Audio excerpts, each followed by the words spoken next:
आज जिल्हा नियोजन समितीची बैठक नांदेड जिल्ह्याचे पालकमंत्री माननीय अब्दुल सावे साहेब यांच्या अध्यक्षतेखाली पार पडलेली आहे। यामध्ये बरेच जिल्ह्यातील महत्त्वाचे विषय चर्चेला गेले आणि सगळ्यात महत्त्वाचा विषय जो महावितरणचा आहे, ज्वलंत विषय आहे। कारण ग्रामीण भागामध्ये असो, शहरी भागामध्ये असो, लोड शेडिंग मोठ्या प्रमाणात ते करतायत महावितरण। लोड शेडिंगची विशेषतः कोणतेही आदेश नसतानासुद्धा मागच्या 2 ते 3 महिन्यापासून ग्रामीण भागामध्ये संध्याकाळी 6-7च्या दरम्यान ते रात्री 11पर्यंत लोड शेडिंग प्रामुख्याने या ठिकाणी होते। शेतकरी वर्ग मोठ्या प्रमाणात आज शेतीची कामं दिवसभर कष्ट करतो आणि संध्याकाळी घरी गेल्यानंतर लाईट जाते।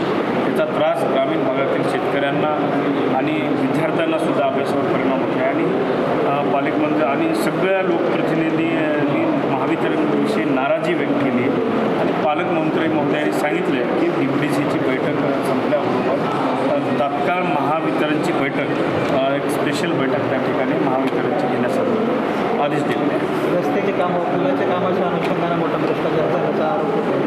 इकडे पूल पडला आहे, काही बंधाऱ्यांची कामं आहेत। त्यांनी आज या ठिकाणी आपण बघू शकतो की भाजप सरकार एकीकडे देश बदलल्याचे या ठिकाणी घोषणा करतो आहे, वर्तमानपत्राद्वारे, जाहिरातीद्वारे मोठे घोषणा करतो आणि एकीकडे नांदेडचा विष्णुपुरी दवाखान्यासमोरचा जो महत्त्वाचा ब्रिज आहे समजला तो त्या ठिकाणी घुसरलेला आहे।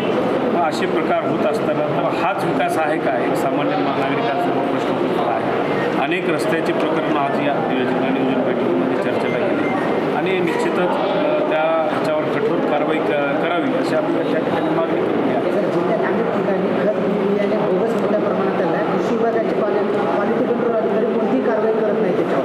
नाही, आज त्या जिल्हा नियोजन समितीच्या बैठकीमध्ये कृषी विभागाबरोबरही सखोल चौकशी केलेली आहे। बोगस बियाणे मोठ्या प्रमाणात आढळत आहेत, खत आहे, खतामध्ये रेतीचं प्रमाण मोठ्या प्रमाणात आढळत आहे आणि पावसामुळं शेतकरी परेशान आहे। मोठा स्पेल त्या ठिकाणी पावसाचा असल्यामुळं पेरलेलं बियाणं उगवत नाही आहे। तर त्या ठिकाणी DPDCमधून शेतकऱ्यांना दुबार पेरणीसाठी जर वेळ आली तर त्या ठिकाणी DPDC असेल का सरकारच्या वतीने निधी उपलब्ध करून देण्यासंदर्भातही या बैठकीमध्ये आम्ही त्या ठिकाणी चर्चा केली। कर्जमाफी जे काही शासन देऊ करणार आहे त्याच्यामध्ये किती आपले शेतकरी आहेत? आता कर्जमाफीविषयी खरं तर DPDCमध्ये मुख्यमंत्र्यांचा आभार व्यक्त करण्याचा त्यांनी ठराव घेतलेला आहे। पण त्यामध्ये मला असं म्हणायचं आहे की आभार व्यक्त कधी करायचे जेव्हा कर्जमाफीमध्ये किती शेतकरी बसले, जर जिल्ह्यातले जास्तीत जास्त शेतकरी त्या ठिकाणी कर्जमाफीमध्ये जर बसले तर आभार करायला हरकत नाही। पण ते नेमकं गेल्या वर्षी यांनी अशीच योजना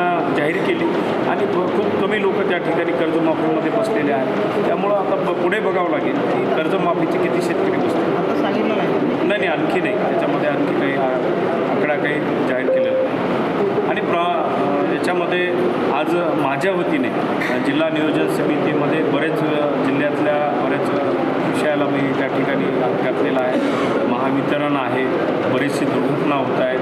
मागे उमरीला एक 22 वर्षाचा तरुण शॉक लागून शेतात काम करताना गेलेला आहे। वन्य प्राण्याच्या हल्ल्यामुळं एक 22 वर्षाचा तरुण गेलेला आहे आणि यामध्ये प्रामुख्यानं त्या ठिकाणी सामान्य लोकांना जी सरकारनं घोषणा केलेली की 5 ब्रास रेती मिळाली पाहिजे, तर मी माहिती मागितलेली आहे की मला माहिती पाहिजे की किती लोकांना आपण नांदेड जिल्ह्यामध्ये 5 ब्रास रेती उपलब्ध करून दिल्या आहेत। घरकुल योजनेमध्ये मोठ्या प्रमाणात भ्रष्टाचार होताना दिसत आहे। सामान्य लोकांकडून मोठ्या प्रमाणात पैशाची मागणी अधिकारी वर्गाकडून होते, त्याच्यावर चौकशी करून कठोर कारवाई झाली पाहिजे।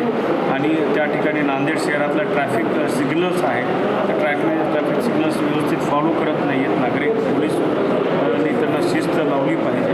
आणि अनेक सरकारने हजारो करोड रुपये खर्चून दवाखाने उभारलेले आहेत। ते दवाखाने आज त्या ठिकाणी गोळेगाव तालुका उमरीचा दवाखाना असेल, त्या ठिकाणी कारेगावचा दवाखाना असेल, राजापूरचा दवाखाना असेल, दवाखाने बांधलेले आहेत। 7-7 वर्षापासून डॉक्टर उपलब्ध नाही आहे।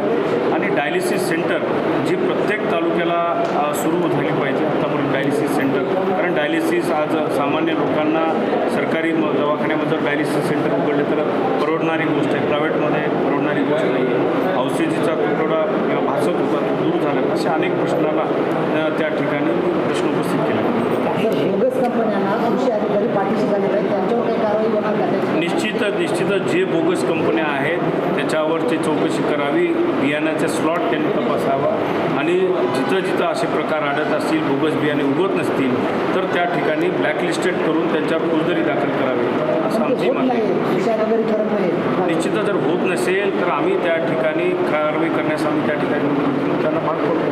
ठीक आहे, धन्यवाद. हे जिल्हा परिषदेच्या शिक्षकांना वरिष्ठ जे काही अधिकारी आहेत त्यांच्यावर दोष ठेवला आहे. त्यांच्या त्रासाला कंटाळून आत्महत्या नाही नाही मुलांसह आत्महत्या हो आम्ही आता बैठकीत सकाळी 12 बैठक सुरू आहे. त्या दरम्यान आम्हाला हा प्रकार कळालेला आहे. नेमकं त्याविषयी आणखी माहिती मिळाली नाही. त्याच्याविषयी माहिती जर मिळाली